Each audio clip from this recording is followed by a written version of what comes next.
briefly about the ASU game. ASU I think has an excellent football team.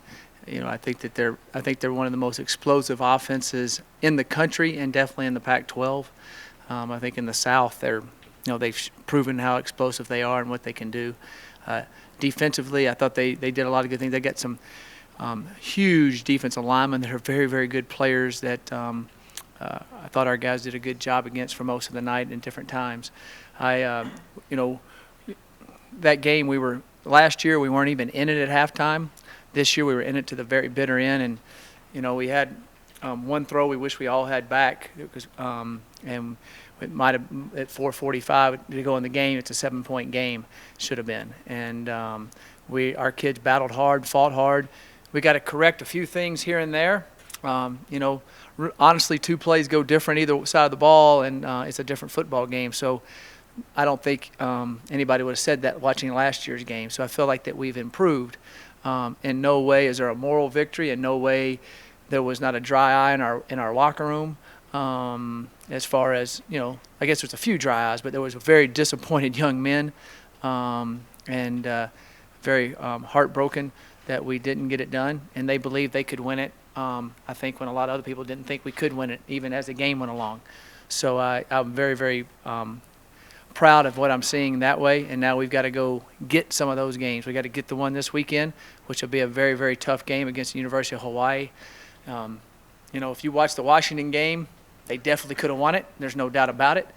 The Oregon State game is one of the most amazing games I've seen. They were down 31-7, 38-7, basically starting the beginning of the fourth quarter, and the game ends up 38-31. And if Oregon State doesn't run the clock out there and get a first down, they're going to get the ball back. And then they won last week. I think they're a very good football team. I think they're very physical. Their quarterback is extremely athletic. They've got big wide receivers, kind of like the wide receivers we saw last week.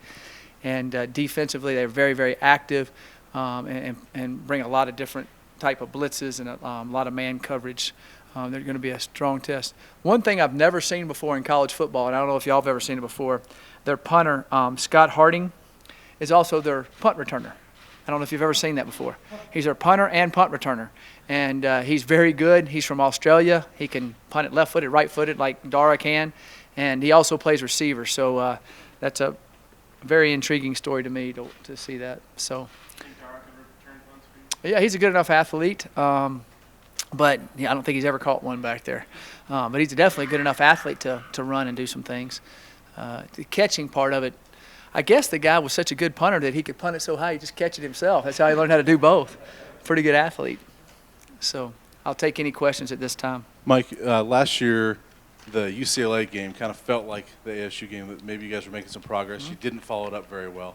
So how do you kind of take the positives from this week and try to use it as a building block instead of what happened last year? Well, I think that overall we're a better team than we were like at that time against UCLA last year.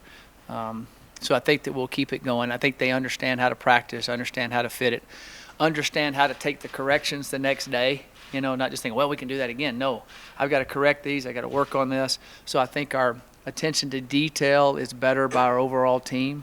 That's not a knock on last year's. They're just learning how to pay attention to detail and how to ask questions and how to learn and how to focus and how to watch the tape and learn from mistakes and gain from that. So hopefully, every week we got to come out. We got to come out with great energy and great effort. So if we bring that each week, then we'll keep having an opportunity to win. If we don't do that, we don't have an opportunity to win. So I think the effort and the mentality, the fight in them, they've got to keep up, and I believe they will because I think I see them more of a 24/7, 365-day-a-year mentality, which means you're more invested. And when you're more invested, it's harder to give it up. When you're more invested, you're more precise. You study it more. It means more to you. You're more focused. All of that goes into it. If you're trying to withdraw and just, I don't see that with our team. I see them taking the steps farther in that direction, if that makes any sense to you. Is part of being a better team, I guess, that belief and confidence and resolve that you saw in the locker room after the loss on Saturday? Is that part of also being a better team?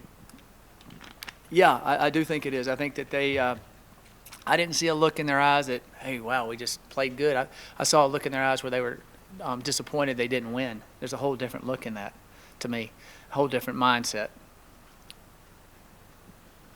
Coach, I know you like to turn negatives into positives, help kids do that. How can you turn the interception there at the end for Cepho into a positive, or how can he do that? I think the way he does it is learn to read the whole key there. You know, one negative is you have turnovers, more turnovers when you're trying to come from behind because you're trying to hurry and go. And, you know, he was trying to make sure we got the good completion, you know, and not seeing the whole picture there. And they busted the coverage. That's the other thing. It's kind of a crazy deal there. So they busted it, and they had an extra guy there, and it kind of got all messed up. And so, you know, usually that quick little throw is always there, and because they busted the coverage, it wasn't. So I think he'll learn from that. We'll have another game down the road. Somebody will bust the coverage, same type of thing will happen, and he'll go.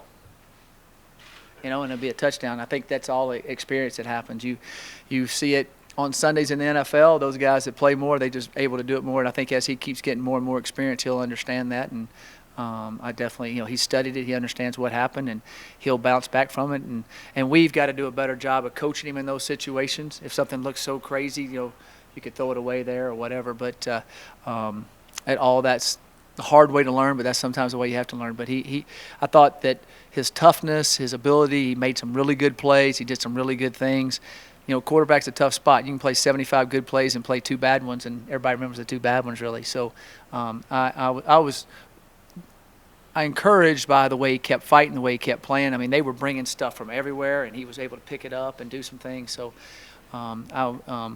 we should have played better on defense and not been in the same situation that we're having to do that. So it's a combination of everything. It wasn't just that one throw by Cepho. When you look at this Hawaii offense, what is it that they do that has made them successful against these Pac-12 defenses? Their quarterback, you'll see that he throws on the run a lot of boots, a lot of sprint out, that type of thing. So he doesn't take a ton of sacks, and then he's able to kind of, if it's not there, throw it away or run. So not turning the ball over, so to speak, as much. And he's a good enough athlete that he can do that. You know, and defensively, they've caused turnovers. I mean, they blocked a punt, and they caused 3 turnovers in the fourth quarter against. I think it was a block punt and 3 turnovers in the fourth quarter against Oregon State that got them back in the game. So they're causing the turnovers. So we've got to make sure we don't turn the ball over, and we got to cause more turnovers than we have been.